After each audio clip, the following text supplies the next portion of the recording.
Brian, and I am an alcoholic. As Major said, I've been an executive chef for a very long time.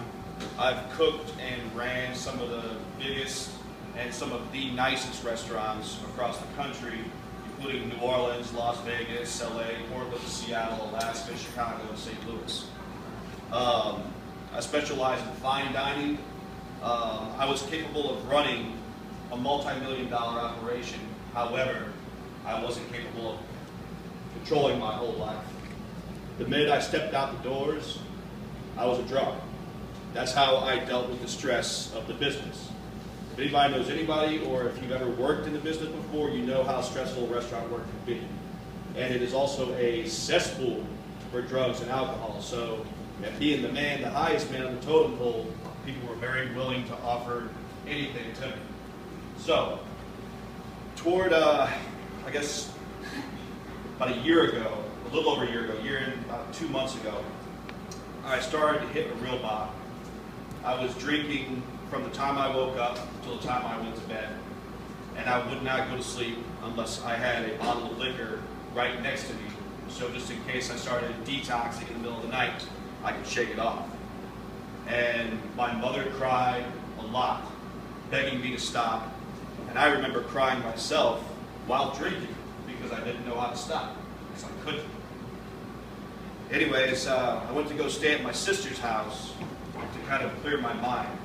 While staying there, I kind of slid off the wagon, if you will, and the wheels fell off, and completely emptied out her liquor cabinet, abused all the privileges that I could, yet they still took me in and kept me there. Finally, my mom and my sister came together and said, Brian, you have to go somewhere and take care of this, otherwise you are going to die. And it was very true. I was hospitalized twice. I tried to end my life twice because I didn't want to have to go through what you have to go through to get off of drugs and alcohol. Anyways, I vaguely remember the night where we were talking about the Salvation Army as a possibility. And the first thought in my mind is that y'all are crazy. I'm not going there. And then I finally said, okay, just take me there and I'll stay in the transit dorm overnight and just kind of feel it out. Anyway, after that I was like, well, I have no other option, or I do have other options, but this is the best one. So I remember packing my stuff up and going to the building. I remember walking up to the building. It's a very ominous feeling when you're 34 years old, you had a six-figure a year salary, and you got everything you own in a backpack. So when I was walking up to the building, I didn't know exactly what I was getting into, but I can tell you one thing, I was not excited, not even a little bit. Once I got in there, I was welcomed with open arms. And I'm not saying that because, he's poking me with a stick, telling me to say other kind of things, for real. And I am not a religious person at all. I do believe now in something greater than myself, but I did not. And I thought everybody who did was crazy. So the beauty of the program is that it let me bring my higher power into my life at my own pace.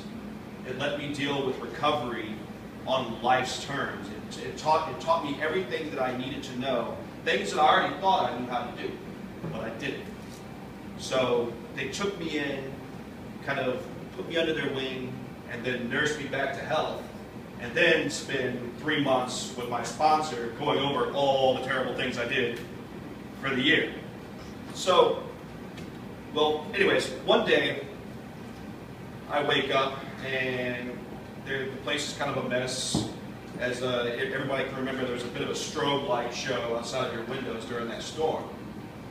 They came to me and asked me, Brian, when can you go? We need some help out there in the field. And they're like, when can you go? And I'm like, well, just give me an hour. They're like, no, now. So I was like, yeah, fair enough. So I got the guys in the kitchen, got together the canteen truck, packed it up full of food, and I met with Cecil, Miss Patricia, even talked with the majors about it, and they sent us on a mission to assess the damage and kind of go over and try and show these people that somebody is actually thinking about them. As anybody who has known anybody going through Katrina might know, that to see a smiling face is just a blessing all on its own. So that's what we're trying to do, is be a blessing to those who are without hope. So this is a slideshow that I put together for my computer class. It was part of one of my final projects. The backstory behind this is my teacher, when I told her that I was doing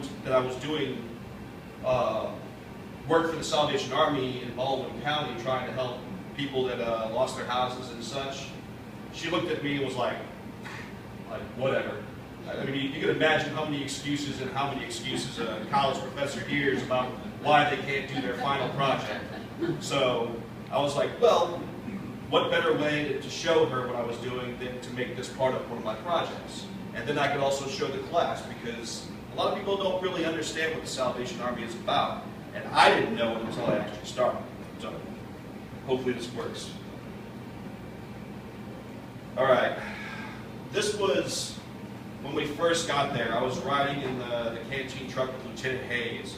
And the whole way there, he's prepping me, like telling me, you know, what we're looking for, what we're doing, how we're going to kind of plan the attack, if you will.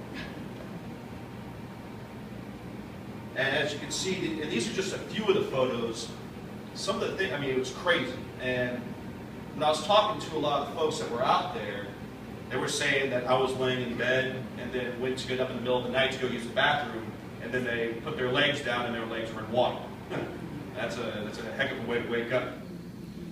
A lot of folks said they saw the water coming up and they wanted to evacuate, but they couldn't, because by the time they went to go get their keys, their children, and whatever like fire escape that they may have had, the water was already up over the cars. And the pictures really do it no justice. If you saw it firsthand and you see the first responders talking, and they're like, yeah, you know, you see where you're standing about 5 feet above your head. That's where we were floating when we were sawing this family out of their attic. So that's crazy that the water went from nothing to 14, 15 feet in some spots. This is a lieutenant meeting with the fire chief, and there's the picture that I put on the PowerPoint to make sure that my teacher knew that I wasn't lying, because I was not going to fail in this class. I worked hard to keep my A's.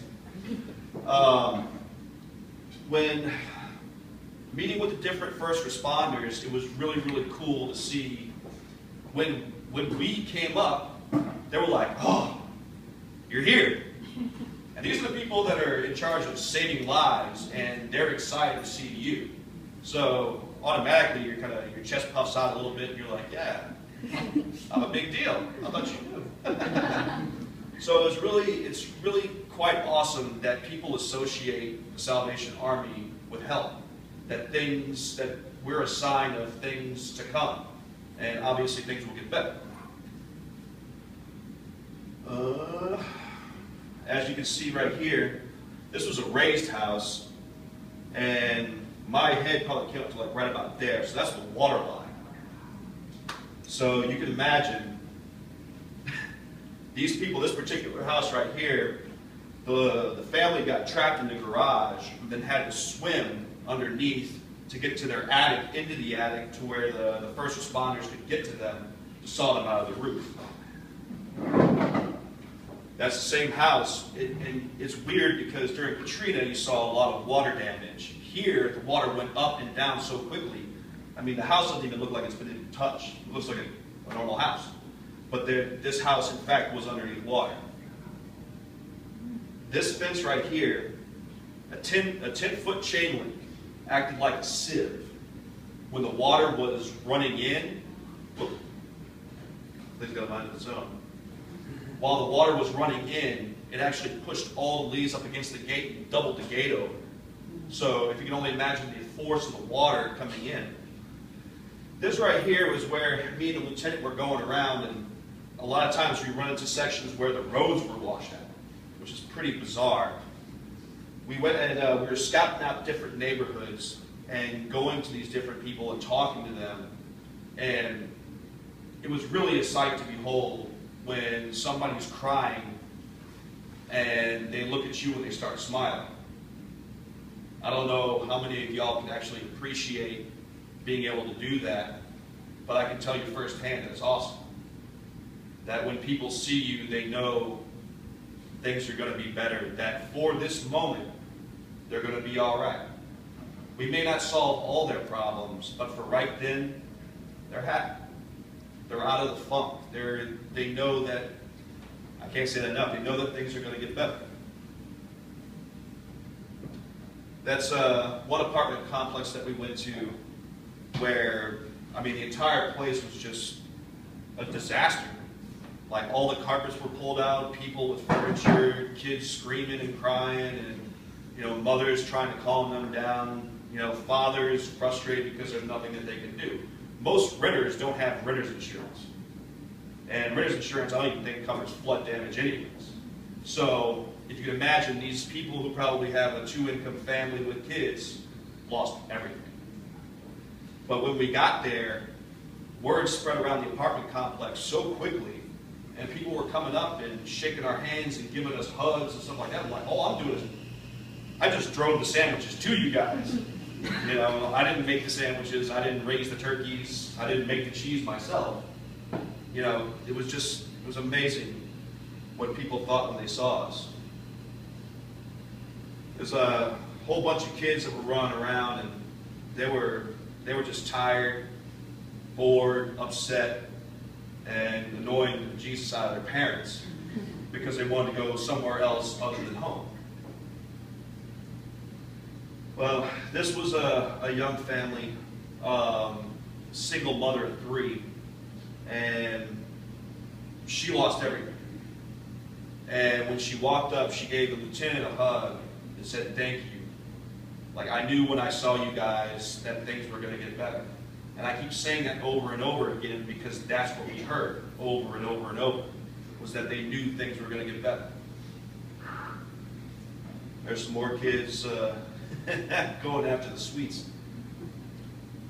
This is the same apartment complex right here. You can see all the carpeting that got ripped out, people with all their belongings out on the front lawn, and it was just terrible to see people like that. And this is the end of the show, or the slideshow, but that's kind of, I guess the thing I'm trying to drive home is that this program will make you do things that you never thought you would ever do and be extremely happy with it. I have cooked for some of the most famous people in the world, princes, movie stars, producers, you name them, sports players. I've cooked for them and hung out with them. But I've never had so much satisfaction in my life as to when you're the person that brings somebody joy. That is a truly, truly powerful thing. And then you start to appreciate the simpler things. You start to see that the little things that you can do, how small they may be, will make a big difference somehow in somebody's life. And that's huge. I mean, it's huge for me. Hopefully the same for y'all. Now, the Salvation Army has taught me a lot. They took me in. Now I'm working there. I get to help fellow addicts and drunks that are in my situation, hopefully stop them at a younger age than when I stopped, and help them along their way, and help them to make the decisions that I hope they don't make. And that's a wonderful thing. And dealing with all the homeless, you get to see them come in. Some of them not so happy. Some of them are, will thank you up and down. Want to give you hugs, shake your hand, and so on. But the Salvation Army took me from walking around with where I wouldn't even look at somebody in the eye. And now I have the ability to do that. My mother just recently came to town to witness me getting my 1-year chip, my 1-year sobriety chip. And I was able to get in front of the entire meeting and apologize to her and say that I'm sorry for everything that I've done. I hope this at least partially makes up for all the hurt that I put you through. And I held the chip up in the air and I said, "Mom, this one is for you." And you could feel the emotions running through the room. And that's really the power of this program. My mom is able to look her son in the eye and say, baby, you're back. That's huge. And it's great. I mean, it's wonderful that my family is not keeping their eye on the vodka bottles anymore. They can actually look at me and know me for who I am. And this whole year that I've been at the Salvation Army has been truly a learning experience, because I've been a drunk for so long that I didn't even know who I really was. And the Salvation Army has helped me figure that out. I think that's about all I got. Thank you.